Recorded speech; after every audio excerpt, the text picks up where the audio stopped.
Hello and welcome to the Vaults of Terra. My name is Ed and today we're going to be continuing with our overview videos with a quick look at the Abhumans of the Imperium. Now, the Abhumans are a human subspecies and are descendants of humans who have physically evolved after long periods of isolation on worlds with various extreme environmental conditions. Now, the Imperium knows of 73 stable Abhuman strains within the Imperium, although of that number, 47 types are now classified as extinct and a further 12 possibly have been wiped out or absorbed by local human populations, removing the Abhuman status from their genome and reintegrating them with humanity. Now, the status of the other 15 Abhumans is constantly debated within the Administratum's Tithes Chamber Noratis Sub-Planetary Census on Abhumans, that's its full name, and it's the administrative body that deals with Abhuman affairs. Now, in the Imperium, the Abhumans are a focus of much controversy due to the association of mutation with corruption by chaos.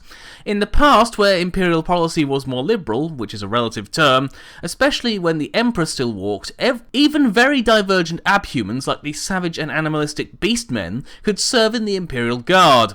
However, since the Emperor's ascension and the 10,000-year interval, only the Ogrons and the Ratlings are now considered Imperial citizens due to their mostly human appearance.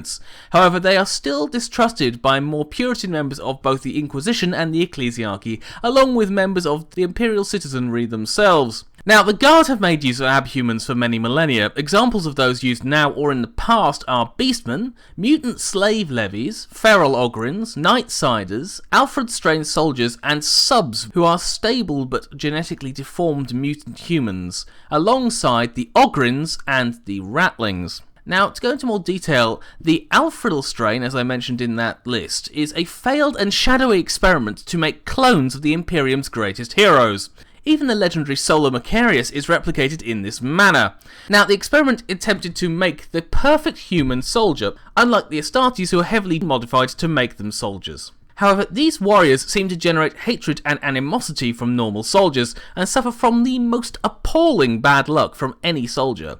Their regiments always initially are quite successful, as they are superior soldiers, but they quickly start to suffer from disaster after disaster, until eventually the regiment is destroyed. However, whoever it is who creates this strain of mutant continues to experiment, trying to perfect their soldiers on the battlefields across the Imperium. Now, next up are the Beastmen, who are true mutants. Now, they are also known as Homo Sapien variatus, and they are Abhumans which combine human and animal forms, if the name didn't give the game away. Now, once recruited to the Imperial Guard, they were valued for their bloodlust, and they fought to make up for the fact that they were born as mutants, and they were led by beastmen known as Packmasters. Now, there is also an unusually large and aggressive strain of giant beastmen known as a Minotaur. Now, it is comparable in strength to an Ogron, which I'll talk about later, but it is very scary to see. Now, they are no longer seen in service, with rumours of possible chaotic corruption halting their official use in the Imperium. Today, the Beastmen are the target of persecution wherever they are, and are hunted by the Adeptus Arbites. Now, Nightsiders, as I again mentioned previously, are mutants who live their lives in near or complete darkness. They may have larger eyes than normal humans, usually bulbous, whilst others may be vestigial and have some other sense to compensate for their near blindness, and are used by the Imperial Guards to fight in night fighting campaigns. Now, moving on to the Ogrons, who are also known as Homo Sapien Gigantis, evolved on cold, high-gravity prison planets. They are huge, usually standing between 2.5 and 3 meters tall, and are stupid but extremely loyal once introduced to the Imperial cult, and they worship the Emperor in an almost childlike wonder. Even during the Horus Heresy, the only reason the Ogrons fought for Horus was because they were lied to by their superiors about which side they were on. Now, they can be raised as regiments or assigned as individual units to other regiments. Ogrons are usually used as shock troops, using heavy automatic shotguns called Ripper guns, which are sturdy enough to be used as clubs by the often stupid Ogrons. They are also known to be very claustrophobic, and so it can be difficult to transport them between battlefields. They are led by Ogron Sergeants, also known as Boneheads, who have undergone biochemical Ogron neural enhancement, the acronym BONE, so they're not quite as stupid as other Ogrons, although that again is a relative term. Now, there are technically many different types of Ogrons, so classifying them is one of the most contentious acts within the Administratum's Abhuman department. This Abhuman strain is currently listed as several distinct types: Alpha, Theta, Type 4, Type 7A, HS Gigantus Gigantus, HS Gigantus Chronopus, and the mysterious Grey Ogrons. Many believe these classifications are all separate types of abhuman and should not all be under one banner, and so the revision of the strain classification is always required. Now next up are the ratlings, also known as Homo sapiens minimus. Now these are small abhumans. Their ancestors became stunted by thousands of years of inbreeding on worlds with naturally soporific, which is sleep-inducing climates, and abundant harvests, such as Orden's world, which later became the victim of several violent chaos invasions, and Sigma Agarius, which is where the Ratling Rebellion took place but was put down by one Ratling regiment. Ratlings are physically short and squat, but not very strong. They are idle, hedonistic, gregarious, overly friendly, and apparently sexually promiscuous. Their home lives are usually spent eating until they are sick, drinking large amounts of intoxicating liquids, and procreating uncontrollably. Unsurprisingly, these small, loud, hungry, and lecherous creatures have been given many unflattering nicknames by the Imperium at large, such as runtlings, stunties, halflings, maggots, and ratlings. Now, their homeworlds are actually self-sufficient and agricultural, however, their hedonistic and unambitious natures mean that the Ratling worlds are mainly maintained at a medieval level of civilization. Although they make very poor warriors, the Imperium still uses the Ratlings as they are often recruited as snipers due to their natural tendency towards very accurate aiming. They operate independently to the rest of their forces and are equipped with sniper rifles and flak armour, although usually they will also rejoin their regiments as the regimental cooks. Now, the next up are a breed of mutant which are exclusive to Necromunda, and these are the Scalies. These are a stable mutation which have stabilised over much time, although there is still a lot of variation in the types of abhumans, so they can be very large, very small, but all are hugely mutated to look like reptiles. Many are almost as broad as they are tall. They are both durable and strong, and can regenerate lost limbs, and even have scales that protect them as natural armour. They are a rare sight to see, but probably they are the most numerous inhabitants of Necromunda's underhive.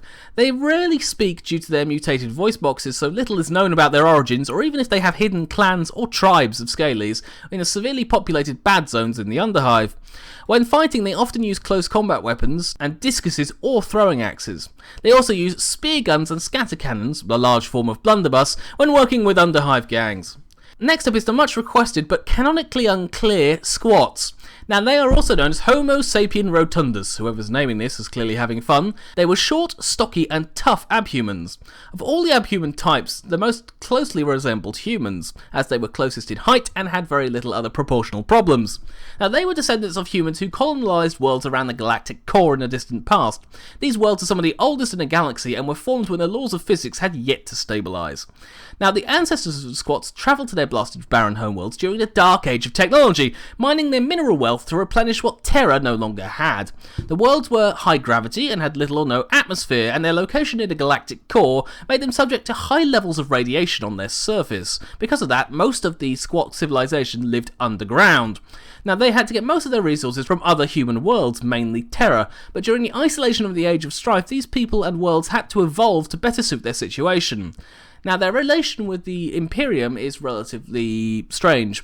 Initially, the squats resisted Imperial rule, and then their fighting techniques were advanced enough that it promoted the Legio Astartes, obviously the precursor to the Space Marine chapters, to have to come up with the Mark III power armour to fight in their tight, confined caves of their squat homeworlds. When they were finally pacified and joined the Imperium, they maintained a high degree of independence from the main Imperial bureaucracy, and their technology was advanced and so coveted by the Mechanicum, but there was only shared grudgingly, as a lot of squat technology came from innovation after they used the standard template constructs, which the Mechanicum valued highly. And so whilst the Mechanicum valued their older technology, their newer technology they tended to ignore. Now, they'd provided levies to the Guard, but mainly fought as independent forces, securing worlds around the galactic core and operating on worlds usually hostile to regular humans. Now, their worship of the Emperor was patchy, usually worshipping their ancestors over the Emperor, but they did incorporate him as a divine guardian of their ancestor spirits, so to placate the Imperial cult. Now, the history of the squats is divided into 5 ages, marked by dramatic changes in both galactic conditions and squat society. These are the Age of Founding, where they first colonised their worlds and they were in regular contact with Terra.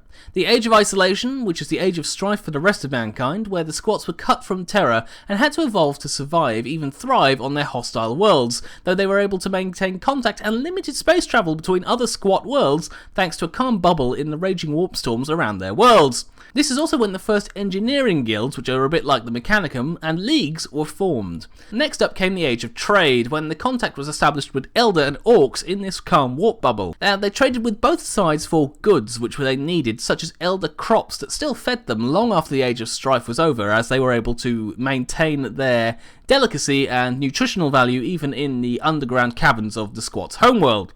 However, after this came the Age of Wars, when the Orcs turned on the squats and tried to invade, and the Elder turned away from them and did not help. Now for this, the squats felt betrayed by both sides, and they lost many strongholds. However, they did survive. Now they vowed vengeance against both the Orcs and the Eldar for the wrongs that had been perpetrated against them. Now next up came the Age of Rediscovery, when the Imperium re-met the squat domain, fought them, and incorporated them into the Imperium, making them Imperial citizens despite their abhuman nature.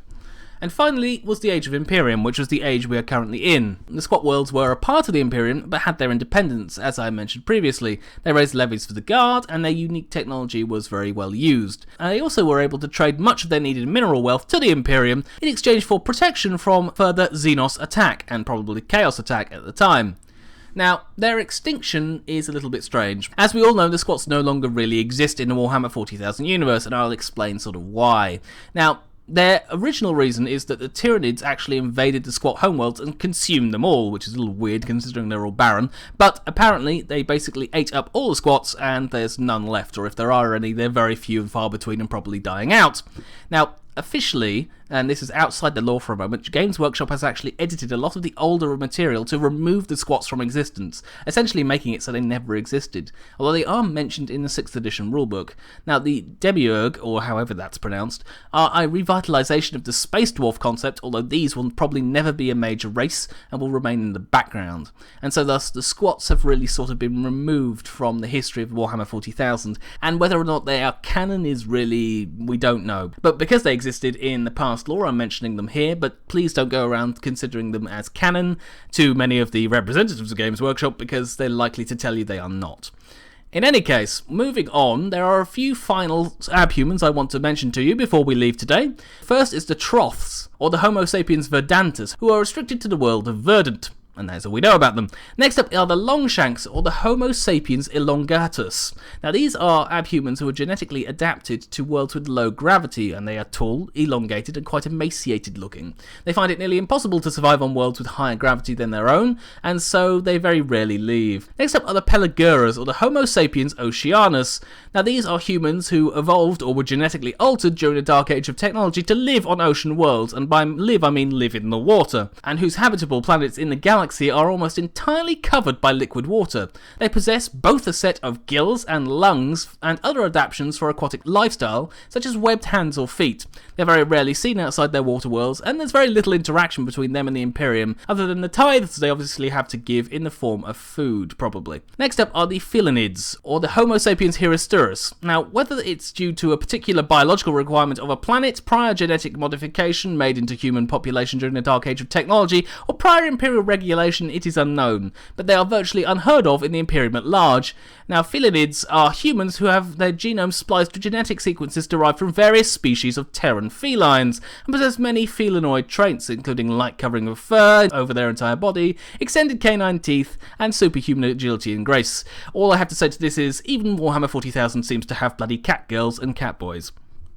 Moving on. Next up and finally today are the Minion Doors, or Homo sapiens hyonothus. Now these are humans who obviously have evolved to be actually a little bit more backwards in their evolution. They have larger bones and are covered in hair, and rarely leave their homeworld of Hyonoth 4, as they are perfectly adapted to the planet, but are very poorly adapted to any other in the Imperium. So that's my overview of abhumans today. I hope you've enjoyed it. If you have anything you'd like to say to me, leave it in the comments section below. If you have any questions, you can of course send me a personal message, or go to the Vox Relay, the Vaults of Terra forum, where the knowledgeable community there will be able to help answer any questions you have about the Warhammer 40,000 universe. So I hope you've enjoyed today. See you next time on the Vaults of Terra.